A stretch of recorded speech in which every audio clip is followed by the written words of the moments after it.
പിതാവിന്റെയും പുത്രന്റെയും പരിശുദ്ധാത്മാവിന്റെയും നാമത്തിൽ ആമേൻ. അമ്മേ പരിശുദ്ധ അമ്മേ, അമ്മേ പരിശുദ്ധമേ, ദൈവമാതാവേ, കൃപാസനത്തിലൂടെ ഞങ്ങളുടെ ദേശത്തിനും അമ്മ മധ്യസ്ഥം തേടി തന്ന എല്ലാ അനുഗ്രഹങ്ങൾക്കും കൃപകൾക്കും ഞങ്ങളിപ്പോൾ ഹൃദയം നിറഞ്ഞ നന്ദി പറയുന്നു. അമ്മേ പരിശുദ്ധമേ, ദൈവമാതാവേ, 2004 ഡിസംബർ 7 ഉച്ചകഴിഞ്ഞ് 2:30 കൃപാസനത്തിൽ സംഭവിച്ച അമ്മയുടെ പ്രത്യക്ഷപ്പെടലിനെ കുറിച്ച് തിരുസഭയ്ക്ക് സമർപ്പിച്ചിരിക്കുന്ന പഠനരേഖകളുടെ മേൽ സഭാത്മകമായ പഠനം ആരംഭിക്കുവാൻ ഞങ്ങൾ പ്രാർത്ഥിക്കുന്നു. അമ്മേ പരിശുദ്ധമേ, ഭൂസ്വർലോകങ്ങളുടെ രാജ്ഞിയായ അങ്ങേയ്ക്ക് ഭൗമസംരക്ഷണത്തിനായി പ്രപഞ്ചപ്രകൃതിയെ തന്നെ തിരുസഭ പ്രതിഷ്ഠിക്കുവാൻ ഈ പ്രത്യക്ഷീകരണം വഴി ഇടയാക്കണമേ. പരിശുദ്ധമേ, ജപമാല മാതാവേ, സകല കൃപാസനം പ്രാർത്ഥനയോടും ചേർത്ത് ഞങ്ങളിപ്പോൾ പ്രാർത്ഥിക്കുന്ന ഈ കുടുംബത്തിന്റെ പ്രത്യേക നിയോഗം പറ മക്കളെ.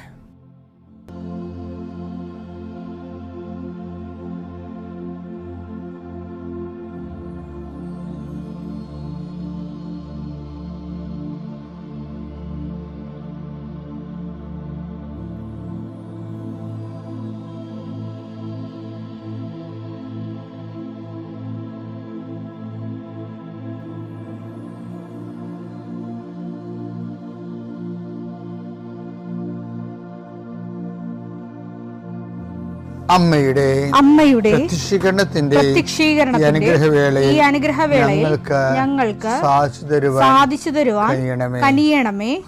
ആമേൻ. വിശ്വാസ പ്രമാണം. സർവശക്തനായ പിതാവും ആകാശത്തിന്റെയും ഭൂമിയുടെയും സൃഷ്ടാവുമായ ദൈവത്തിൽ ഞാൻ വിശ്വസിക്കുന്നു. അവിടുത്തെ ഏകപുത്രനും ഞങ്ങളുടെ കർത്താവുമായ ഈശോമിശിഹായിലും ഞാൻ വിശ്വസിക്കുന്നു. ഈ പുത്രൻ പരിശുദ്ധാത്മാവിനാൽ ഗർഭസ്ഥനായി കന്യകാമറിയത്തിൽ നിന്ന് പിറന്ന് പൊന്തിയോസ് പീലാത്തോസിന്റെ കാലത്ത് പീഡകൾ സഹിച്ച് കുരിശിൽ തറയ്ക്കപ്പെട്ട് മരിച്ച് അടക്കപ്പെട്ട് പാതാളങ്ങളിൽ ഇറങ്ങി മരിച്ചവരുടെ ഇടയിൽ നിന്ന് 3-ാം നാൾ ഉയർത്ത് സ്വർഗത്തിലേക്ക് എഴുന്നള്ളി സർവശക്തിയുള്ള പിതാവായ ദൈവത്തിന്റെ വലതുഭാഗത്തിരിക്കുന്നു. അവിടെ നിന്ന് ജീവിക്കുന്നവരെയും മരിച്ചവരെയും വിധിക്കുവാൻ വരുമെന്നും ഞാൻ വിശ്വസിക്കുന്നു. പരിശുദ്ധാത്മാവിലും ഞാൻ വിശ്വസിക്കുന്നു. വിശുദ്ധ കത്തോലിക്കാ സഭയിലും പുണ്യവാന്മാരുടെ ഐക്യത്തിലും പാപങ്ങളുടെ മോചനത്തിലും ശരീരത്തിന്റെ ഉയർപ്പിലും നിത്യമായ ജീവിതത്തിലും ഞാൻ വിശ്വസിക്കുന്നു. ആമേൻ. സ്വർഗ്ഗസ്ഥനായ ഞങ്ങളുടെ പിതാവേ, അങ്ങയുടെ നാമം പൂജിതമാകണമേ. അങ്ങയുടെ രാജ്യം വരണമേ. അങ്ങയുടെ തിരുമനസ് സ്വർഗത്തിലെ പോലെ ഭൂമിയിലും ആകണമേ. അന്നു വേണ്ടുന്ന ആഹാരം ഇന്ന് ഞങ്ങൾക്ക് തരണമേ. ഞങ്ങളോട് തെറ്റ് ചെയ്യുന്നവരോട് ഞങ്ങൾ ക്ഷമിക്കുന്നത് പോലെ ഞങ്ങളുടെ തെറ്റുകൾ ഞങ്ങളോടും ക്ഷമിക്കണമേ. ഞങ്ങളെ പ്രലോഭനത്തിൽ ഉൾപ്പെടുത്തരുതേ, തിന്മയിൽ ഞങ്ങൾ രക്ഷിക്കണമേ. ആമേൻ. നന്മ നിറഞ്ഞ മറിയമേ, സ്വസ്തി. കർത്താവ് അങ്ങയുടെ കൂടെ സ്ത്രീകളിൽ അങ്ങ് അനുഗ്രഹിക്കപ്പെട്ടവളാകുന്നു. അങ്ങയുടെ ഉദരത്തിൻ ഫലമായി ഈശോ അനുഗ്രഹിക്കപ്പെട്ടവനാകുന്നു. പരിശുദ്ധ മറിയമേ, തമ്പുരാന്റെ അമ്മേ, പാപികളായ ഞങ്ങൾക്ക് വേണ്ടി ഇപ്പോഴും ഞങ്ങളുടെ മരണസമയത്തും തമ്പുരാനോട് അപേക്ഷിക്കണമേ. ആമേൻ. കർത്താവേ, നിന്റെ ഉന്നതമായ നാമത്തിന് സ്തോത്രം ചെയ്യുന്നു. കർത്താവേ, നിന്റെ വിശുദ്ധ പൗരോഹിത്യത്തെ മഹത്വപ്പെടുത്തണമേ. കർത്താവെ, സഭയിലുള്ള സാന്നിധ്യം പ്രകടമാക്കണം. 40 വർഷം ഞാൻ അർപ്പിച്ച കൃപാനയുടെ യോഗ്യതയാണ് കൃപാസന അൾത്താറെ ജീവനോടെ പ്രത്യക്ഷപ്പെട്ട പരിശുദ്ധ അമ്മയുടെ മാധ്യസ്ഥത്തിൽ ഞാൻ മക്കളെ ആശീർവദിക്കുന്നു. ഈശോയെ, എവിടെയെങ്കിലും യാത്ര ചെയ്യുന്ന മുമ്പ് ഇതൊന്ന് കൂടിയിട്ട് പോണവരുണ്ട്. ഈശോയെ, അവർ മക്കളുടെ ഇന്നത്തെ മുഴുവൻ യാത്രകൾ ഞാൻ അങ്ങേക്ക് ഏൽപ്പിക്കുന്നു. അവരുടെ കണ്ണുനീര് ഉപ്പണം കർത്താവെ. അവർ പോകുന്ന ഇടങ്ങളിൽ നീ അവിടെ കൂടെ പോകണം. പലരും ഒറ്റക്കാണ്, പലരും അവർ ഒറ്റക്ക് പോയിട്ട് നടക്കാത്ത പല കാര്യങ്ങൾക്ക് വേണ്ടിയാണ് പോണത്. ഓഫീസിലായാലും കോളേജിലായാലും സ്കൂളിലായാലും പരീക്ഷയ്ക്കായാലും ജോലിക്കായാലും ഇൻ്റർവ്യൂവിനായാലും മറ്റ് റവന്യൂ ആയിട്ടുള്ള കാര്യങ്ങൾക്കായാലും കർത്താവ് അങ്ങയുടെ മക്കൾ പോകുന്ന ഇടങ്ങളിലെല്ലാം I come with you wherever you go. ലോകത്തെ ആവേശപ്പെടുത്തുന്ന അങ്ങയുടെ അഭിഷേക വചനമാണ്. നീ എവിടെ പോയാലും ഞാൻ നിലവുണ്ടാകും. കർത്താവെ, ഞങ്ങൾ ആഴമായത് വിശ്വസിച്ചുകൊണ്ട് കർത്താവ് ഈ മക്കൾ നിന്നെയും കൊണ്ടുപോകാൻ ഇടയാക്കണമേ. അമ്മേ പരിശുദ്ധമേ, സമയത്തിൻ്റെ അധികാരി സഞ്ചാരി മാതാവേ, അങ്ങയുടെ മക്കളുടെ കൂടെ സഞ്ചരിക്കണമെന്ന് പ്രാർത്ഥിക്കുന്നു.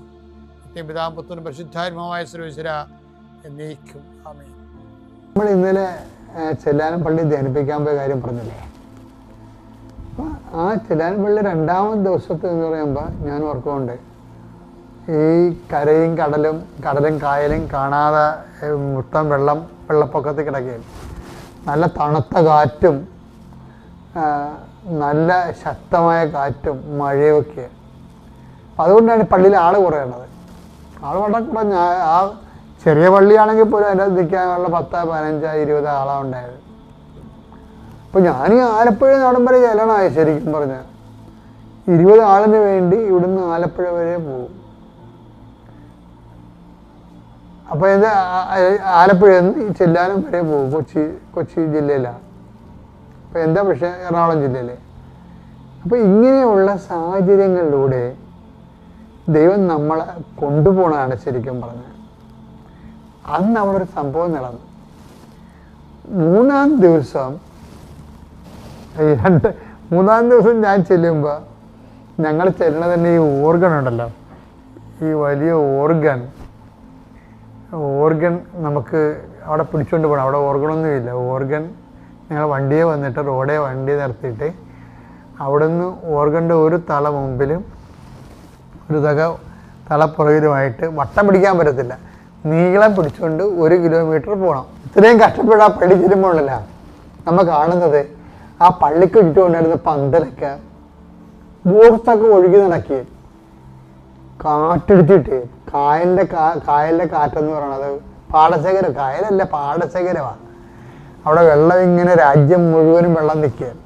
അപ്പം അവിടെ കാറ്റടിച്ചിട്ട് തടയില്ലാത്ത കാറ്റാണ് നേരെ വന്ന് പന്തലിൻ്റെ അടിച്ച് ഈ അവിടെയുള്ള സൗണ്ട് ബോക്സൊക്കെ അട്ടി വെച്ചിട്ടുണ്ടായിരുന്നു. അതെല്ലാം താഴിട്ട് അതിനകത്ത് ഇത് വെള്ളത്തിൽ ഒഴുകിയ സാധനമൊക്കെ ഭയങ്കരമായ നമുക്ക് സങ്കടം പറഞ്ഞതില്ലേ, നമുക്ക് സങ്കടമല്ല, നമ്മൾ ചിലപ്പോൾ സമയത്ത് ദൈവത്തിനെ അറിയാൻ പാടില്ലാത്തവരാണെങ്കിൽ ഓർക്കും, ഇത്രയും കഷ്ടപ്പെട്ട് ഞാൻ എന്തിനാ ധ്യാനം നടത്തണം, ദൈവത്തിന് വേണ്ടപ്പോൾ എനിക്കെന്തിനാ, അങ്ങനെ ചിന്തിച്ചു പോകും. ഞാൻ ചിന്തിച്ചായിരുന്നു ആ സമയത്ത്.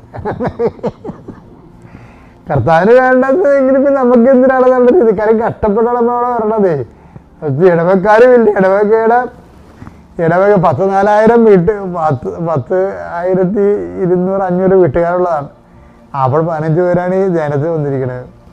സിറ്റുവേഷൻ അതുകൊണ്ടാണ്. അവർക്ക് ധ്യാനത്തിന് കുറവൊന്നുമുള്ളതല്ല. ഈ പള്ളിയിലേക്ക് ഇവിടം വരെ കഷ്ടപ്പെട്ട് തോട് നീന്തിയൊക്കെ വരണ്ടേ. അങ്ങനെ കണ്ടു.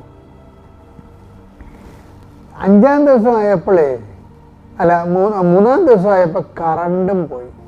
കാറ്റും മഴ മാത്രമല്ല, എന്താ ന്യൂനമർദ്ദം നടന്ന അന്നത്തെ കാലത്ത്. കാറ്റും മഴ മാത്രമല്ല, ധ്യാനിപ്പിച്ചുകൊണ്ടിരിക്കുന്ന സമയത്ത് കറണ്ട് പോയി. കറണ്ട് പോയി ധ്യാനം ഇടയ്ക്ക് വെച്ച് നിർത്തേണ്ടി വന്നു. ആൾക്കാരെ കാണാൻ പറ്റണില്ല. അപ്പം ഞാനിങ്ങനെ ഇരുട്ടത്ത് ഇതിൻ്റെ ആൾക്കാരെ നിൽക്കുക. അപ്പോൾ കറണ്ട് വന്നില്ലെങ്കിൽ വീട്ടിൽ പോകാം, കാര്യം ആരും ഇല്ല. ധ്യാനം അവസാന ദിവസമായി, ഒരു നന്ദി പറയാൻ പോലും ആരും വന്നിട്ടില്ല അവിടെ എങ്ങും പോയി ഇടവകയെന്ന്. അപ്പോൾ ഞാനിങ്ങനെ ആൾക്കാരെ ഇരുട്ടത്ത് നിൽക്കുകയാണ്. നല്ല തണുത്തിട്ട് ചെവിയുടെ അകത്ത് കൂടി തണുത്ത കാറ്റൊരു പല്ല് കിടിപ്പിടുന്നുണ്ട്. അപ്പോൾ എങ്ങാനും അവസാനം ഒരു ആരാധന നടത്താനുള്ള വകുപ്പുണ്ടെങ്കിൽ ആരാധന നടത്താവുന്ന രീതിയിൽ നിൽക്കുകയാണ്. അതിനിടെ കറണ്ട് വരികയാണെങ്കിൽ, പക്ഷെ കറണ്ട് വന്നില്ല. കറണ്ട് വരാതെ എന്നാൽ ചേർത്ത് കെട്ടിപ്പോയേക്കാം. കാര്യം പോണം പാടാൻ. കറണ്ട് ഒന്നുമില്ല, ചെറിയൊന്നും കറണ്ടില്ല. തോട് ഏതാണ് കരയാണെന്ന് അറിയത്തില്ല. ഒരു തിട്ടത്തിന് നമുക്ക് കാല് തെറ്റിച്ചിട്ടേ പോകാൻ പറ്റത്തുള്ളൂ. അതിന് ഓർഗൺ കൊണ്ടുപോകണം. എല്ലാം അത് ഓർക്കുമ്പോൾ ശരിക്കും എങ്ങനെയും റോഡിലെത്തിയാൽ മതി എന്നുള്ള ചിന്തയാണ്. അപ്പോൾ അങ്ങനെ ഇരുട്ടത്ത് ഞാനിങ്ങനെ നിൽക്കുമ്പോൾ ആൾക്കാരുമൊക്കെ പള്ളിയിൽ അവിടെ ഇവിടെയൊക്കെ താഴെ നിൽക്കാൻ പറ്റത്തില്ല, നിൽക്കുകയാണ് ആൾക്കാർ പള്ളിയിൽ. താഴെയൊക്കെ മുഴുവൻ വെള്ളം കയറി തൂവാനടിച്ച് കാറ്റടിച്ച് വെള്ളം കയറി കിടക്കുകയാണ് പള്ളിയുടെ അകത്ത്. അപ്പോൾ ഞാനങ്ങനെ നിൽക്കുന്ന സമയത്ത്, ആൾക്കാരെ നിൽക്കുന്ന സമയത്ത് പെട്ടെന്ന് ഒരു വല്യപ്പൻ, അപ്പോൾ ആ വല്യപ്പൻ 3 ദിവസമായിട്ട് അവിടെ ഉണ്ട് കേട്ടോ. ആ പഴമക്കാരുടെ കാര്യം അതല്ല, അവരൊന്നും ഇതൊന്നും ഇങ്ങനെയുള്ള വിഷയമൊന്നും മൈൻഡ് ചെയ്യത്തില്ല. ആ 3 ദിവസം ആ വല്യപ്പനുണ്ട്. ആ വല്യപ്പൻ എനിക്കറിയാം. അപ്പം ഇതിൻ്റെ അകത്ത് ഒരു ചെറിയ മുനിഞ്ഞ് കത്തുന്ന വിളക്ക് തിരിയുണ്ട് അവിടെ. ആ തിരിയുടെ വെളിച്ചത്തിൽ ഈ വല്യപ്പൻ കയറി അൾത്താരേക്ക് വന്നു. അൾത്താരോട്ട് കയറി വന്നു. അപ്പം എനിക്ക് എന്താണ് അപ്പച്ചൻ വീട്ടിൽ പോകണമെന്ന് പറയാൻ വേണ്ടി വന്നതായിരിക്കും, നിർത്തിയേക്ക അച്ഛാന്ന് പറയാൻ വേണ്ടി വന്നതായിരിക്കും, മുപ്പുകാരനാണ്. അപ്പം ഞാൻ പറഞ്ഞു, എന്താ പാപ്പ? അതാ അച്ഛാ എന്നിവിടെ പുള്ളിയുടെ തൊണ്ടയിടറി. അച്ഛൻ വരെ മനസ്സിലായ ആള് വന്നിട്ടുണ്ട്. അച്ഛന് വല്ല മനസ്സിലായ എന്ന് നോക്കുമ്പോൾ ഞാൻ ഈ ഇരുട്ടത്ത് ഈ അപ്പാവിൻ്റെ മുഖത്ത് നോക്കി അപ്പോൾ ആള് വന്നിട്ടുണ്ട്. ആള് വന്നെന്ന് പറഞ്ഞില്ല, വല്ലാത്തൊരു സുഗന്ധം എൻ്റെ മൂക്ക് ചുറ്റി പോണം. ഞാൻ ആരാണെന്ന് ചോദിക്കേണ്ട കാര്യം എനിക്ക് വന്നില്ല. എനിക്ക് മനസ്സിലായി അമ്മയാണ്. ഞാൻ എൻ്റെ ജീവിതത്തിൽ ഈ അനുഭവം എഴുതിയിട്ടുണ്ട്. എന്താ കാര്യം വെച്ച് കഴിഞ്ഞാൽ, അമ്മ കണ്ടതില്ലേ നമ്മളെ ഈ പങ്കപ്പാട് സഹിക്കണത്. ഈ 3 ദിവസം അവിടെ നടത്തിയത് മരിയന്തേനമാണ്. ഈ 3 ദിവസം അവിടെ നടത്തിയത് മരിയന്തേനമാണ്. ഞാൻ ഇന്ന് നിങ്ങളോട് മരിയനെ കുറിച്ചൊക്കെ പറയുമ്പോൾ, മരിയനെ അറിഞ്ഞു കഴിഞ്ഞാൽ പിന്നെ ഈ ജീവിതത്തിൻ്റെ എല്ലാ കഷ്ടപ്പാടുകളെയും നമ്മൾ അതിജീവിക്കും. കാര്യം മരിയൻ സത്യമാണ്. മരിയൻ്റെ വിഷയം എന്ന് പറയുന്നത്, അമ്മയ്ക്ക് ഭയങ്കര സ്വാതന്ത്ര്യമാണ്. വെച്ചാൽ ഒരു വിശ്വാസി എവിടെയെങ്കിലും സാക്ഷ്യം നൽകുന്നുണ്ടെങ്കിൽ, അല്ലെങ്കിൽ സഭ എവിടെയെങ്കിലും ഞെരുങ്ങുന്നുണ്ടെങ്കിൽ, അവിടെ കമ്മ്യൂണിക്കബിളായിട്ടുള്ള ആരെങ്കിലും ഉണ്ടെങ്കിൽ അമ്മ അവിടെ പ്രത്യക്ഷപ്പെടും. എനിക്ക് പലപ്പോഴും തോന്നിയിട്ടുള്ള കാര്യം, സഭയ്ക്ക് പ്രശ്നമുള്ളതല്ല, സഭയ്ക്ക് കമ്മ്യൂണിക്കബിളായിട്ട് കോണ്ടാക്ട് ചെയ്യാൻ ആരുമില്ലാത്തതാണ്. നിങ്ങളിത് മനസ്സിൽ എഴുതി പിടിച്ചോ.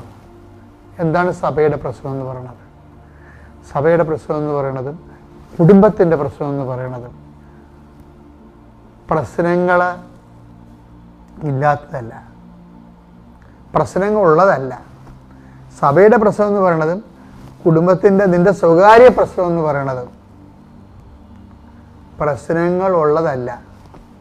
പ്രശ്നമുള്ളപ്പോൾ കമ്മ്യൂണിക്കേറ്റ് ചെയ്യാൻ, കോണ്ടാക്ട് ചെയ്യാൻ ഒരാളില്ലാത്തതാണ്. ആർക്ക് കോണ്ടാക്ട് ചെയ്യാൻ? അമ്മയ്ക്ക് കോണ്ടാക്ട് ചെയ്യാൻ. അമ്മയ്ക്ക് എപ്പോഴും ഉടമ്പടി നമ്മൾ ഉദ്ദേശിക്കുന്നത് എന്താണ്? അമ്മയ്ക്ക് നമ്മളെ കോണ്ടാക്ട് ചെയ്യാൻ പറ്റുന്ന വ്യക്തിയായിട്ട് നമ്മളെ നിരന്തരം മാറ്റുകയാണ് ഉദ്ദേശിക്കുന്നത്. അതുകൊണ്ട് അമ്മ സുഗന്ധവാഹിനിയാണ്. ഇന്നത് 10,000ങ്ങളുടെ അനുഭവങ്ങളാണ് ശരിക്കും. അതിനൊരു വചനമുണ്ട് പ്രഭാഷകങ്ങളിൽ. ആ പ്രഭാഷണം 24:15 എടുത്ത്, ഇലവങ്കം പോലെയും സുഗന്ധ തൈലം പോലെയും ഞാൻ പരിമളം പരത്തി. ഞാൻ വിജ്ഞാനത്തെ കുറിച്ചാണ് നമുക്ക് പറയണം അവിടെ പറയണത്. അപ്പൊ വിജ്ഞാനം എന്ന് പറഞ്ഞാൽ ആരാണ്? അമ്മ ആരാണ്? ബോധജ്ഞാനത്തിന്റെ സിംഹാസനമാണ്. വിജ്ഞാനത്തോട് ചേർന്ന് എപ്പോഴും പരിമളമുണ്ട്, സുഗന്ധാഭിഷേകം ഉണ്ടാകും. ഞാൻ സുഗന്ധം പരത്തി. പറഞ്ഞോളൂ. വിശിഷ്ടമായ മീറ പോലെ ഞാൻ സൗരഭ്യം വീശി. നറുംപശ, ചന്ദനം, കുങ്കുമം, ദേവാലയത്തിലെ കുന്തുരുക്കം എന്നിവ പോലെയും ഞാൻ സുഗന്ധം പ്രസരിപ്പിച്ചു. സുഗന്ധ പ്രസരണം എന്ന് പറയുന്നത് ഒരു ആധ്യാത്മിക അനുഭവമാണ്. നീ ദൈവമായിട്ട് ഇൻറ്റിമസി ആകുമ്പോൾ നിനക്ക് ലഭിക്കാൻ സാധ്യതയുള്ള സാന്നിധ്യത്തിൻ്റെ അടയാളമാണത്. എത്രയും വേഗം നീ പ്രാർത്ഥിച്ചു. അമ്മയ്ക്ക് കോണ്ടാക്ട് ചെയ്യാൻ പറ്റിയ ഒരു പേഴ്സണായി നീ വളരാൻ കർത്താവ് നിന്നെ സഹായിക്കട്ടെ. പരിശുദ്ധ മാതാവ് ജീവനോടെ പ്രത്യക്ഷപ്പെട്ട ഈ പുണ്യഭൂമിയിൽ സാക്ഷ്യം പറയാൻ എന്നെയും എൻ്റെ കുടുംബത്തെയും അനുഗ്രഹിച്ച പരിശുദ്ധ മാതാവിനും തിരുക്കുമാരനോടും ഞാൻ കോടാനുകോടി നന്ദി പറയുന്നു. പ്രത്യക്ഷീകരണത്തിൻ്റെ സ്ഥിരം സാക്ഷിയാക്കി മാറ്റിയതിന് കോടാനുകോടി നന്ദി പറയുന്നു.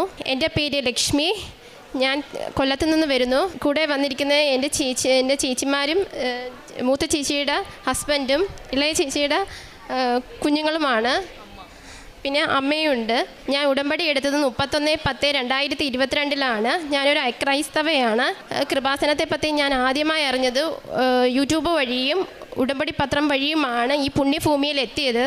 എൻ്റെ കല്യാണം നടക്കണം എന്നാണ് ആദ്യം ഞാൻ ഉടമ്പടി വെച്ചത്. അത് നല്ല രീതിയിൽ തന്നെ നടന്നു. അതിന് സാമ്പത്തിക സ്ഥിതി ഇല്ലായിരുന്നു. അത് പ്രോപ്പർട്ടി വിറ്റാലേ നമ്മൾ കല്യാണം നടക്കൂ എന്നൊരു സ്ഥിതിയായിരുന്നു. അതിന് 2 വർഷമായിട്ട് മുടങ്ങിക്കിടന്ന ഒരു വസ്തു കച്ചവടമായിരുന്നു. അത് കല്യാണത്തിന് 3 മാസം ബാക്കിയുള്ളപ്പോഴാണ് ഇത് കച്ചവടമായത്. അത് വിശുദ്ധ ഉടമ്പടി ഉപ്പ് ആ ഭൂമിയിൽ വിതറി വിശ്വാസ പ്രമാണം ചൊല്ലിയതിൻ്റെ ഫലമായിട്ടാണ് കച്ചവടം പെട്ടെന്ന് നടന്ന് കല്യാണം നല്ല വൃത്തിയായിട്ട് നടന്നു. പിന്നെ ഞാൻ വെച്ചത് എൻ്റെ ചേച്ചിയുടെ കാര്യമാണ്. എൻ്റെ പേര് മായ രാജേഷ്. ഞാൻ കൊല്ലത്തു നിന്നാണ് വരുന്നത്. ഞാൻ ഉടമ്പടി എടുത്തത് 31/10/2022 എൻ്റെ കല്യാണം കഴിഞ്ഞിട്ട് 2 വർഷം കഴിഞ്ഞാണ് ഞാൻ ഫസ്റ്റായിട്ട് ക്യാരിങ് ആയത്. ആയ സമയം ഫസ്റ്റ് മന്ത് തൊട്ടേ എനിക്ക് ബ്ലീഡിങ് ഉണ്ടായിരുന്നു. എനിക്ക് ഹെമറ്റോമയായിരുന്നു. 6 മന്ത് ആയപ്പോഴത്തേക്ക് അത് അബോട്ടായി. അത് കഴിഞ്ഞ് 6 മന്ത് കഴിഞ്ഞതിന് ശേഷമാണ് ഞാൻ രണ്ടാമത് ക്യാരിങ് ആയത്. എനിക്ക് BP-യും ഷുഗറും ഉണ്ടായിരുന്നു ലാസ്റ്റ് മന്ത് ആയപ്പോഴത്തേക്ക്. ലാസ്റ്റ് മന്തിൽ 9th മന്തിൽ സ്കാനിങ് കഴിഞ്ഞതിന് ശേഷം വീട്ടിൽ വന്ന് ചെക്കപ്പ് കഴിഞ്ഞതിന് ശേഷം വീട്ടിൽ വന്നതിന് ശേഷം എനിക്കൊരു പെയിൻ വന്ന് ഹോസ്പിറ്റലിൽ പോയപ്പോൾ അവർ പറഞ്ഞു ഫേക്ക് പെയിനാ, പോയിച്ച് വരാം എന്ന് പറഞ്ഞ് വിട്ടേക്കാൻ പറഞ്ഞു. അപ്പോഴത്തേക്ക് പറഞ്ഞു നമുക്കൊന്നുകൂടെ ഒന്ന് നോക്കാമെന്ന് പറഞ്ഞപ്പം കുഞ്ഞ് ബ്രീച്ചിലായിരുന്നു. ഇച്ചിരി കോംപ്ലിക്കേഷൻ ആയിരുന്നു. ഭയങ്കര അങ്ങനെ പിറ്റേന്ന് എനിക്ക് സിസേറിയൻ പറഞ്ഞായിരുന്നു. അപ്പോഴത്തേക്ക് ട്യൂബ് ഇടാൻ വേണ്ടി ഡോക്ടർ നോക്കിയപ്പോഴാണ് കാണുന്നത് കുഞ്ഞിൻ്റെ കാലങ്ങ് പുറത്ത് വന്ന് ഡെലിവറി ആയ സമയമായി. അങ്ങനെ എനിക്ക് ലേബർ റൂമിലോട്ട് കയറ്റി. എനിക്ക് ആ കുഞ്ഞിനെ നഷ്ടമായി. പിന്നെ കുറേ കാലം വിഷമത്തോടെ നടന്നപ്പോഴാണ് എൻ്റെ ചേച്ചി യൂട്യൂബിലൂടെ ഇവിടുത്തെ ഉടമ്പടിയെക്കുറിച്ചും സാക്ഷ്യങ്ങളെക്കുറിച്ചുമൊക്കെ ഞങ്ങൾ ആദ്യമായിട്ട് അറിയാൻ സാധിക്കുന്നത്. അങ്ങനെ ഞങ്ങൾ ഇവിടെ വന്ന് ഉടമ്പടി എടുത്തു. ഞാൻ ഉടമ്പടിയിൽ ആദ്യത്തെ നിയോഗമായിട്ട് വെച്ചിരുന്നത് എനിക്ക് ആയുസ്സും ആരോഗ്യത്തോടെ എൻ്റെ കയ്യിലോട്ടൊരു കുഞ്ഞിനെ തരണേ മാതാവേ എന്നായിരുന്നു. അത് കഴിഞ്ഞ് ഞാൻ ഗർഭിണിയായി 9 മാസം കഴിഞ്ഞപ്പോഴത്തേക്ക് 3ാമത് ഗർഭിണിയായി. ഒരു ട്രീറ്റ്മെൻറ്റോ ഒന്നുമില്ലാതെ ഇവിടുത്തെ നേർച്ച വസ്തുക്കൾ കൊണ്ട് മാത്രമാണ് ഞാൻ ഗർഭിണിയായത്. എന്നും ദിവസം എനിക്ക് ഉറങ്ങാൻ പറ്റത്തില്ല. ഞാൻ ഇവിടുത്തെ സാക്ഷ്യങ്ങളൂടെ മാത്രമാണ് ഞാൻ ഓരോ ദിവസവും തള്ളി നീക്കിക്കൊണ്ടിരുന്നത്. പ്രാർത്ഥനയിലൂടെ മാത്രം. ഞാൻ എന്നും ഇവിടുത്തെ തൈലം എൻ്റെ വയറ്റത്ത് പൂശി ഞാൻ പ്രാർത്ഥിക്കുമായിരുന്നു. 5ാം മാസത്തെ സ്കാനിങ്ങിലും കുറച്ച് ഈ കുഞ്ഞിന് ഒരു സ്റ്റൊമക്ക് ഫില്ലാവുന്നില്ലെന്ന് പറഞ്ഞു. അപ്പോഴത്തേക്ക് ഡോക്ടർ പറഞ്ഞു ഒന്ന് നടന്നിട്ട് വാ, എത്ര നോക്കിയിട്ടും പറ്റുന്നില്ല എന്ന് പറഞ്ഞു. ഞാൻ 2-3 വട്ടം നടന്ന് ഞാൻ അവസാനം അമ്മയെ വിളിച്ച് പറഞ്ഞു അമ്മേ ഒന്ന് പ്രാർത്ഥിക്കണേ, ഞാൻ കയറാൻ പോവുക ലാസ്റ്റാ, അല്ലെങ്കിൽ പിന്നെ ഡോക്ടർ 2-3 ഒരാഴ്ച കഴിഞ്ഞിട്ട് വരാനാ പറഞ്ഞേക്കുന്നതെന്ന് പറഞ്ഞ്. അങ്ങനെ ഞാൻ എൻ്റെ വയറ്റത്ത് തൈലം പൂശി ഞാൻ പ്രാർത്ഥിച്ചിട്ട് കയറിയ പാടെ തന്നെ എനിക്ക് എൻ്റെ കുഞ്ഞിൻ്റെ സ്റ്റൊമക്കും ഫില്ലായി. അപ്പോഴത്തേക്ക് അത് കഴിഞ്ഞ് ജൂൺ 26 എനിക്ക് പെയിൻ വന്ന് എന്നെ ലേബർ റൂമിൽ കയറ്റി. എനിക്ക് അത്രയും കോംപ്ലിക്കേഷനൊക്കെ ഉണ്ടായതുകൊണ്ട് എനിക്ക് ഓരോ ദിവസവും ഇഞ്ചക്ഷൻ, മാസത്തിൽ ഇഞ്ചക്ഷൻ, ആഴ്ചകൾ ഇഞ്ചക്ഷൻ എല്ലാം ഉണ്ടായിരുന്നു. എനിക്ക് പെയിൻ വരുന്നതിൻ്റെ തലേ ദിവസം ഞാൻ ഇവാപെറിൻ്റെ ഇഞ്ചക്ഷൻ എടുത്തു. അപ്പം 12 hours കഴിഞ്ഞാലേ എനിക്ക് സിസേറിയൻ ചെയ്യാൻ പറ്റൂ. എനിക്ക് നോർമലായിട്ട് നടക്കും, പക്ഷേ പാസ്റ്റ് ഹിസ്റ്ററി കുറച്ച് മോശമായതുകൊണ്ട് ഞാൻ തന്നെയാണ് ഡോക്ടറിനോട് പറഞ്ഞ് എനിക്ക് സിസേറിയൻ മതിയെന്ന്. അപ്പോഴത്തേക്ക് ഡോക്ടറും അവിടെ ആ 12 hours കഴിയാൻ വേണ്ടി രാത്രി 2:22 മണിക്കൊക്കെ ഡോക്ടർമാർ ഇങ്ങനെ നോക്കി നിൽക്കുക എനിക്ക് ഉടനെ സർജറി ചെയ്യാൻ വേണ്ടി. 2:28 എനിക്ക് സർജറി കഴിഞ്ഞു. കഴിഞ്ഞ സമയത്ത് പുറത്ത് അമ്മയും എൻ്റെ അനിയത്തിയും പ്രത്യക്ഷീകരണ പ്രാർത്ഥന ചൊല്ലിക്കൊണ്ടിരിക്കുകയാണ്. അപ്പം 2:25 ഞാൻ കഴിഞ്ഞു. കുറച്ച് കഴിഞ്ഞപ്പോഴത്തേക്ക് പുറത്ത് അതിസുന്ദരിയായ ഒരു സ്ത്രീ വന്ന് എൻ്റെ അമ്മയോടും ഹസ്ബൻഡിനോടും അനിയത്തിയോടും പറഞ്ഞു മായ പ്രസവിച്ചു, ആൺകുഞ്ഞാണ്, അമ്മയും മകനും സുഖമായിട്ടിരിക്കുന്നു എന്ന്. അപ്പോൾ ഹസ്ബൻഡ് എൻ്റെ കൂടെ ചെക്കപ്പിനൊക്കെ സ്ഥിരം വരുന്നയാ. ആ സമയത്ത് വേറെ ഒരു ദിവസം 10-20 സിസേറിയൻ നടക്കുന്ന ഹോസ്പിറ്റലാണ്. ആ സമയം ആയതുകൊണ്ടും പെട്ടെന്ന് പെയിൻ വന്ന് എന്നെ അങ്ങനെ ആയതുകൊണ്ടും അവിടെ ഞാൻ മാത്രമേ ആ ഓപ്പറേഷൻ തിയേറ്ററിൽ പേഷ്യൻ്റായിട്ട് ഉള്ളായിരുന്നുള്ളൂ സർജറിക്ക് വേണ്ടി. അപ്പോഴത്തേക്ക് ഹസ്ബൻഡിനൊരു ഡൗട്ട്, ഇത് ഞാൻ എപ്പോഴും വരുമ്പോൾ കാണുന്ന ഡോക്ടറല്ല, എൻ്റെ കേസ് അറ്റൻഡ് ചെയ്യുന്ന ഡോക്ടറല്ല വന്ന് പറഞ്ഞത്, അതിസുന്ദരിയായ ഒരു ഡോക്ടർ വന്നാണ് പറഞ്ഞത്. അത് കഴിഞ്ഞ് ഹസ്ബൻഡ് അപ്പം ഡൗട്ട് അടിച്ചിരിക്കുക. അപ്പോൾ അമ്മയും പറഞ്ഞു, രാജേഷേ ഇത് നമ്മുടെ ഡോക്ടറാണോ വന്ന് പറഞ്ഞത് എന്ന്. അപ്പോഴത്തേക്ക് കുറച്ച് കഴിഞ്ഞപ്പം എന്നെ കാണിക്കുന്ന ഡോക്ടർ വന്ന് പറഞ്ഞു, മായ പ്രസവിച്ചു കേട്ടോ, കുഴപ്പമൊന്നുമില്ല, സുഖമായിട്ടിരിക്കുന്നു എന്ന്. ഞാനും എൻ്റെ കുടുംബം എല്ലാം വിശ്വസിക്കുന്നത് അമ്മ മാതാവാണ് ആ വന്ന് പറഞ്ഞത് എന്നാണ്, സഞ്ചാരി മാതാവാണ് വന്ന് പറഞ്ഞത് എന്നാണ്. എനിക്ക് അത് കഴിഞ്ഞ് 2 വർഷം ആയപ്പോഴത്തേക്ക് ഞാൻ രണ്ടാമത് ക്യാരിങ് ആയി. ആ മോളാണ്, മോൾക്ക് ഇന്ന് 3 മാസം ആവുകയാണ്. മോളെയും കൊണ്ട് വന്ന് സാക്ഷ്യം പറയാൻ വേണ്ടി വരാൻ, 2 പേരും കൂടെ ഒരുമിച്ച് വന്ന് സാക്ഷ്യം പറയാൻ വേണ്ടിയാണ് ഇത്രയും താമസിച്ച് പോയത്. രണ്ടാമത്തെ കുഞ്ഞിനെ ഗർഭിണിയായ സമയത്ത് ഞാനിങ്ങനെ സ്കാനിങ്ങിന് ഞാൻ മാതാവിന് പറഞ്ഞു, ആദ്യമേ എനിക്ക് ആദ്യത്തെ സമയത്ത് എനിക്ക് ഒരുപാട് ലാഗ് ചെയ്തു. സ്കാനിങ് റിപ്പോർട്ടിനും ആ സ്കാനിങ്ങിനൊക്കെ എന്തൊക്കെയോ കോംപ്ലിക്കേഷനൊക്കെ വരും. പക്ഷേ മോക്കാണെങ്കിൽ ഞാൻ ഒരു തരത്തിലുള്ള മരുന്നോ ഇഞ്ചക്ഷനോ കാര്യങ്ങളോ ഒന്നും ഇല്ലാതെ അന്ന് തൊട്ട് പ്രസവത്തിൻ്റെ തലേന്ന് വരെയും ഈ ഉടമ്പടി തൈലം പൂശി ഞാൻ പ്രാർത്ഥിക്കുമായിരുന്നു. ഈ കുഞ്ഞിന് ഇഞ്ചക്ഷനോ കാര്യങ്ങളോ ഡോക്ടറിനോട് പറഞ്ഞു, ഞാനും പഴയ പോലെയല്ല ഡോക്ടർ, എനിക്ക് വയ്യ, അതുകൊണ്ട് ഇഞ്ചക്ഷനോ കാര്യങ്ങളോ ഒന്നും വേണ്ട എന്ന്. ഞാൻ അമ്മയുടെ തൈലം മാത്രം പൂശിയാണ് മോളെ സമയത്തെല്ലാം നോക്കിയത്. ആ സമയത്താണെങ്കിൽ തിരുവനന്തപുരത്ത് നിന്ന് ഒരു ചേച്ചി വന്നു. ഒരാഴ്ച, ഇച്ചിരി ഏജ്ഡാണ്, 40 വയസ്സായി. ഒരാഴ്ച കൊണ്ടേ സ്കാനിങ്ങിന് വേണ്ടി നടക്കുമോ ആ ചേച്ചി. അപ്പം നടക്കുമ്പോഴത്തേക്ക് എന്നോട് പറഞ്ഞു, ഹസ്ബൻഡ് പറഞ്ഞു, ആ ചേച്ചി ഒരാഴ്ച കൊണ്ട് നടക്കുവടേ, ഇയാളെ കയ്യിൽ തൈലോ വല്ലതും ഉണ്ടെങ്കിൽ ആ ചേച്ചിക്ക് ഇച്ചിരി കൊടുക്കടേ എന്ന്. അങ്ങനെ ഞാൻ ആ ചേച്ചിക്ക് തൈലം കൊടുത്ത് എൻ്റെ കയ്യിൽ എപ്പോഴും ഒരു പത്രം എൻ്റെ കയ്യിൽ കാണും. ഞാൻ ആ ചേച്ചിയുടെ പോയി പറഞ്ഞു, ചേച്ചി ഇത് വെച്ച് പ്രാർത്ഥിക്കുക, ചേച്ചിയുടെ കൂടെ എപ്പോഴും ദൈവം കാണും, മാതാവ് കാണും, സഞ്ചാരി മാതാവ് കാണുമെന്ന്. ഞാൻ അതെല്ലാം കഴിഞ്ഞ് മോളെ ഡെലിവറി ചെയ്യാൻ വേണ്ടി അഡ്മിറ്റ് ആയപ്പോൾ ആ ചേച്ചിയെ ഞാൻ വീണ്ടും കാണാനിടയായി. ആ ചേച്ചി പറഞ്ഞു, മായ അന്ന് തന്ന പത്രം കൊണ്ടാണ് ഞാൻ ഇപ്പോഴും എൻ്റെ കൈ അമ്മ മാതാവിനെ എനിക്ക് ഭയങ്കര വിശ്വാസമാണ്, ഞാൻ ഡെലിവറി കഴിഞ്ഞ് ഉടനെ പോയി ഇവിടെ വന്ന് ഉടമ്പടി എടുക്കുമെന്ന്. ഇത്രയും തന്ന് അനുഗ്രഹിച്ച അമ്മ മാതാവിന് തിരുകുമാരനും കോടാനുകോടി നന്ദി ഞാൻ പറയുന്നു. ഇനി ചേച്ചിയുടെ സാക്ഷ്യങ്ങൾ പറയാൻ ചേച്ചിയുടെ കൊടുക്കുവാണ്. എൻ്റെ പേര് മഞ്ജു, കൊല്ലത്ത് നിന്ന് വരുന്നു. ഞങ്ങളെല്ലാവരും ഉടമ്പടി എടുത്ത ഒരു ദിവസം 31/10/2022 പരിശുദ്ധ അമ്മ ഈശോയിൽ നിന്ന് നേടി തന്ന രോഗസൗഖ്യത്തിന് സാക്ഷ്യം പറയാനാണ് ഞാനിവിടെ ആയിരിക്കുന്നത്. എൻ്റെ ഹസ്ബൻഡിൻ്റെ കയ്യിൽ കഷത്ത് ഒരു തടിപ്പുണ്ടായിരുന്നു. അത് ടെസ്റ്റ് ചെയ്തപ്പോൾ കുഴപ്പമൊന്നും ഇല്ലെന്ന് പറഞ്ഞതാണ്. അത് ടെസ്റ്റ് ചെയ്തപ്പോൾ പിന്നെ പോസിറ്റീവ് കാണിച്ചു, ക്യാൻസറാണെന്ന് പറഞ്ഞ് കാണിച്ചു. അപ്പം ഞങ്ങൾ ആകെ തകർന്നു പോയി. പക്ഷേ എന്നാലും മാതാവ് ഞങ്ങളെ കൈവിട്ടില്ല.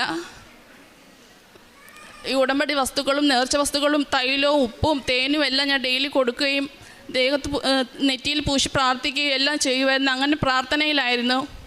അങ്ങനെ ഫെബ്രുവരി 26 ഡെയിലി ബ്രെഡിൽ അച്ഛനാണെങ്കിൽ 7 എന്ന് ഗോൾഡൻ ലെറ്ററിൽ കാണിക്കുന്നതെന്ന് പറഞ്ഞു. ഞാനത് വിശ്വസിച്ച് പ്രാർത്ഥിച്ചു. അന്ന് മുതൽ എൻ്റെ അന്നേരം 7 എന്ന് പറഞ്ഞപ്പോൾ എൻ്റെ മനസ്സ് പറഞ്ഞ് നോക്ക് കലണ്ടറിൽ നോക്കാനെന്ന്. അന്നേരം നോക്കിയപ്പോഴാണെങ്കിൽ അന്ന് മുതൽ 7 ദിവസം അടുപ്പിച്ച് 7 തവണ വിശ്വാസ പ്രത്യക്ഷീകരണ പ്രാർത്ഥന മുട്ടുകുത്തി പ്രാർത്ഥിക്കുമായിരുന്നു.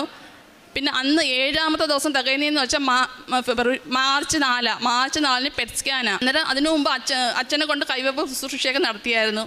റിപ്പോർട്ടെല്ലാം മാതാവിനെ ഈശോയൊക്കെ കാണിപ്പിച്ച് പ്രാർത്ഥിച്ച് ഞങ്ങൾ അങ്ങനെ പോയി. അന്നേരം അത് ഉപ്പിട്ട് പ്രാർത്ഥിക്കുക എല്ലാം ചെയ്ത് പോകുമ്പോഴും എടുക്കുമ്പോഴും എല്ലാം ഉപ്പിട്ട് പ്രാർത്ഥിക്കുക, ഡോക്ടറിനെ കാണാൻ പോകുമ്പോഴും എല്ലാം ഉപ്പിട്ട് പ്രാർത്ഥിക്കുക എല്ലാം എടുക്കുകയൊക്കെ ചെയ്യുമായിരുന്നു. അന്നേരം ഞാൻ പറഞ്ഞു, പെറ്റ് സ്കാൻ്റെ റിപ്പോർട്ട് കിട്ടുമ്പോൾ മാതാവേ ഒരു ക്യാൻസർ സെല്ല് ഒന്നും കാണല്ലേ മാതാവേ എന്ന് ഞാൻ പ്രാർത്ഥിച്ചു. അതിൻ്റെ ഫലമായി നേർച്ച വസ്തുക്കളുടെ ഫലമായി സമയത്തിന് മേൽ അധികാരമുള്ള മാതാവ് എത്രയും പെട്ടെന്ന് എൻ്റെ ഹസ്ബൻഡിൻ്റെ രോഗസൗഖ്യം തരണേന്ന് ഞാൻ കരഞ്ഞ് പ്രാർത്ഥിച്ചു. ഉറങ്ങാത്ത രാത്രികളുണ്ടായിരുന്നു. ഞാൻ എൻ്റെ സങ്കടം ആരത്തും ഞാൻ പറഞ്ഞില്ല. എൻ്റെ അമ്മ കൃപാസന മാതാവിനോട് മാത്രമേ ഞാൻ പറഞ്ഞുള്ളൂ ഉറങ്ങാത്ത രാത്രികളിൽ. അപ്പം മാതാവ് ഒരു ദിവസമാണെങ്കിൽ എല്ലാവരും ഉറങ്ങിയാലും എനിക്ക് ഉറക്കം വരത്തില്ല. അന്നേരം ഞാനിങ്ങനെ കിടക്കുമായിരുന്നു. അപ്പം മെഴുകുതിരിയുടെ ഒരു വെളിച്ചം കണക്ക് എൻ്റെ റൂമിൽ വന്ന മാതാവ്. അപ്പോൾ എനിക്ക് വിശ്വാസം മാതാവ് എൻ്റെ കൂടെ ഉണ്ടെന്ന്. അത് കണക്ക് എന്നെ മെഴുകുതിരിയിൽ കൈ വിരിച്ചിരിക്കുന്ന ഈശോ, പിന്നെ പൂവ്, ഹൃദയത്തിൻ്റെ ആകൃതി, ഒത്തിരി അടയാളങ്ങൾ എൻ്റെ പ്രാർത്ഥനാ മുറിയിൽ മാതാവിൻ്റെ രൂപം തെളിഞ്ഞു വന്നു. അപ്പം ഞാൻ വിശ്വസിച്ച് മാതാവ് കൂടെ ഉണ്ട്, കൈവിടത്തില്ല. അങ്ങനെ ഉറച്ച് പ്രാർത്ഥിച്ച് അങ്ങനെ ഞങ്ങൾക്ക് രോഗസൗഖ്യം ഉണ്ടായി. പിന്നെ ആത്മീയമായി ഒത്തിരി വളരാൻ സാധിച്ചു, ഒത്തിരി പ്രാർത്ഥിക്കാൻ സാധിച്ചു. പിന്നെ ക്ഷമ എന്ന് എല്ലാവരും എൻ്റെ അടുത്ത് ആരെന്ത് പറഞ്ഞാലും അവർക്ക് വേണ്ടി എനിക്ക് പ്രാർത്ഥിക്കാനായിട്ട് പറ്റി, ക്ഷമിക്കാൻ പറ്റി. പിന്നെ പത്രമാണെങ്കിൽ എല്ലാം പ്രാർത്ഥിച്ചാണ്ട് എല്ലാവർക്കും പെട്ടെന്ന് അങ്ങ് കൊടുത്തു തീർക്കുമല്ല, ഉടമ്പടി തൈലം ഇട്ട് പ്രാർത്ഥിച്ച് ഓട്ടോ സ്റ്റാൻഡിലായാലും ചേട്ടന്മാരോട് പറഞ്ഞും പിന്നെ ബസ് സ്റ്റോപ്പിലിരിക്കുന്നവർക്കും എല്ലായിടത്തും പറഞ്ഞ് എല്ലാമാണ് ഞങ്ങൾ പത്രം കൊടുക്കുന്നത്. പിന്നെ കാരുണ്യ പ്രവൃത്തിയായിട്ട് പൊതിച്ചോറ് കൊടുക്കുമായിരുന്നു. ഈ അസുഖം വരുന്നതിന് മുമ്പേ ക്യാൻസർ പേഷ്യൻസിനെല്ലാം ആശുപത്രിയിൽ പോയി പറഞ്ഞ് പത്രവും കൊടുത്ത് എണ്ണയൊക്കെ ഇട്ട് അങ്ങനെ ഞങ്ങൾ പ്രാർത്ഥിക്കുമായിരുന്നു, പ്രേക്ഷിത പ്രവർത്തനം ചെയ്യുമായിരുന്നു, കാരുണ്യ പ്രവൃത്തി ചെയ്യുമായിരുന്നു. ആത്മീയ ജീവിതത്തിൽ ഒത്തിരി മുന്നേറാൻ സാധിച്ചു. ജപമാല ചൊല്ലുകയും പിന്നെ മറ്റുള്ളവർക്ക് വേണ്ടി പ്രാർത്ഥിക്കാനായിട്ട്. ഞങ്ങൾക്ക് ഇപ്പോൾ ഈ അസുഖം വന്ന് ഞങ്ങളുടെ കാര്യം മാത്രമല്ല പ്രാർത്ഥിച്ചത്, മറ്റുള്ളവർക്ക് വേണ്ടി. അവിടെ ചെല്ലുമ്പോൾ ഓരോ രോഗികളെ കാണുമ്പോഴും എനിക്ക് ഞാൻ മാത്രമായിരിക്കും അവിടെ ഇങ്ങോട്ട് പോകുന്നത്. അപ്പോൾ അത് അവർക്ക് വേണ്ടി പ്രാർത്ഥിക്കാൻ സാധിച്ചു. ഈ അവിടെ ഹോസ്പിറ്റലിൽ ട്രീറ്റ്മെൻറ്റ് കിടക്കുമ്പോൾ ഈ ഹസ്ബൻഡും കിടന്ന് ഉറങ്ങും. രാത്രി ഞാനാണെങ്കിൽ അവർക്കും മറ്റുള്ളവരുടെ കരച്ചിലും അതും ഇതും കേട്ട് ഞാൻ അവർക്ക് വേണ്ടി പ്രാർത്ഥിക്കാൻ സാധിച്ചു. എനിക്ക് എല്ലാത്തിനും ഇന്നോളം ഈ നിമിഷം വരെ ഞങ്ങൾ ചേർത്ത് പിടിച്ച എല്ലാവർക്കും പ്രാർത്ഥിച്ചതിന്, ഞങ്ങളെ കൂടെ നിർത്തിയതിന് എല്ലാത്തിനും നന്ദി പറയുന്നു. ഇനിയും ഈ ഉടമ്പടിയിലായിരിക്കും ഞാനും എൻ്റെ കുടുംബവും അമ്മയുടെ ഉടമ്പടിയിലായിരിക്കും എന്ന് പ്രാർത്ഥിക്കുന്നു. ഞങ്ങൾക്ക് വന്ന എല്ലാ അനുഗ്രഹങ്ങൾക്കും കൃപകൾക്കും 1000 നന്ദി. ദൈവത്തിൽ ആശ്രയിക്കുന്നവർ വീണ്ടും ശക്തി പ്രാപിക്കും. അവർ കഴുകന്മാരെ പോലെ ചിറകടിച്ചുയരും. അവർ ഓടിയാലും ക്ഷീണിക്കുകയില്ല, നടന്നാൽ തളരുകയുമില്ല. യെശയ്യാ പ്രവാചകൻ്റെ പുസ്തകം 40-ാം അധ്യായം 31-ാം വചനമാണ്. ഈ കുടുംബം മുഴുവൻ ഉടമ്പടിയിലാണ്. ഇന്ന് കൈക്കുഞ്ഞുമായിട്ടാണ് പരിശുദ്ധാമ്മയുടെ പ്രത്യക്ഷീകരണത്തിന് സാക്ഷിയായിട്ട് അക്രൈസ്തവ കുടുംബമാണ്. പക്ഷെങ്കിൽ ഈശോയിലും അമ്മയിലുമുള്ള സ്നേഹമാണ് അവരെ കൂടുതൽ അടുപ്പിക്കുകയും അവരെല്ലാ അനുഗ്രഹങ്ങളും ഈശോയിൽ നിന്ന് ലഭിക്കുകയും ചെയ്തത് അവരുടെ വിശ്വാസമാണ്. മത്തായിയുടെ സുവിശേഷം 21-22 പറയുന്നത് പോലെ വിശ്വാസത്തോടെ പ്രാർത്ഥിക്കുന്നതെല്ലാം നിങ്ങൾക്ക് ലഭിക്കുമെന്നാണ്. ഈ മക്കൾ വിശ്വാസത്തോടെ ആത്മാർത്ഥതയോടെ പ്രാർത്ഥിച്ചതിൻ്റെ ഫലമായിട്ടാണ് പ്രാർത്ഥിച്ചതെല്ലാം ദൈവം അനുഗ്രഹിച്ച് വാരിക്കോരി ഇവരെ സഹായിച്ചത്. അവനെ വിശ്വസിക്കുന്ന ഒരുവനെ ലജ്ജിക്കേണ്ടി വരികയില്ല എന്നാണ് വിശുദ്ധ ഗ്രന്ഥത്തിൽ പറയുന്നത്. റോമാക്കാർക്ക് എഴുതിയ ലേഖനം 10:11 പറയുന്നത്. ഉടമ്പടിയിലായിരിക്കുന്ന മക്കളുടെ ജീവിതത്തിൽ നമുക്കൊരിക്കലും ലജ്ജിക്കേണ്ടി വരത്തില്ല. കാരണം ദൈവത്തിൽ ആശ്രയിക്കുന്നവർ വീണ്ടും ശക്തി പ്രാപിക്കും. അവർ കഴുകന്മാരെ പോലെ ചിറകടിച്ചുയരും. അവർ ഓടിയാലും ക്ഷീണിക്കുകയില്ല, നടന്നാൽ തളരുകയുമില്ല. നമ്മുടെ ജീവിതത്തിലും നമ്മുടെ എല്ലാ പ്രതിസന്ധികളും പ്രശ്നങ്ങളും ബുദ്ധിമുട്ടുകളും എല്ലാം ദൈവത്തിൽ ആശ്രയിച്ച് അവിടുത്തെ ശക്തി പ്രാപിക്കാനായിട്ട് നമുക്ക് പ്രാർത്ഥിക്കാം. കഴുകന്മാരെ പോലെ ചിറകടിച്ചുയരാൻ ആത്മധൈര്യത്തോടെ ഈശോയുടെ അമ്മയുടെ സാന്നിധ്യത്തോടെ ചിറകടിച്ചുയരാനുള്ള അനുഗ്രഹത്തിനായിട്ടും ഓടിയാലും ക്ഷീണിക്കാത്ത, നടന്നാലും തളരാത്ത ആ പ്രസൻസിന് വേണ്ടിയിട്ട് ദൈവത്തിൻ്റെ സാന്നിധ്യം കൂടെ ഉണ്ടെങ്കിൽ നമ്മൾ തളരുകയില്ല, ക്ഷീണിക്കുകയില്ല, വിഷമിക്കുകയില്ല. ആ സാന്നിധ്യത്തിന് വേണ്ടി നമുക്കും ആ ദൈവാനുഭവം ലഭിക്കുവാനായിട്ട് നമുക്ക് പ്രാർത്ഥിക്കാം. ലക്ഷ്മിക്കും മഞ്ജുവിനും മായയ്ക്കും ഈ മുഴുവൻ കുടുംബത്തിന് ലഭിച്ച എല്ലാ അനുഗ്രഹങ്ങൾക്കും നമ്മൾക്ക് കരങ്ങളടിച്ച് ദൈവത്തെ മഹത്വപ്പെടുത്താം. യേശുവേ നന്ദി, യേശുവേ സ്തുതി, ആവേ മരിയ.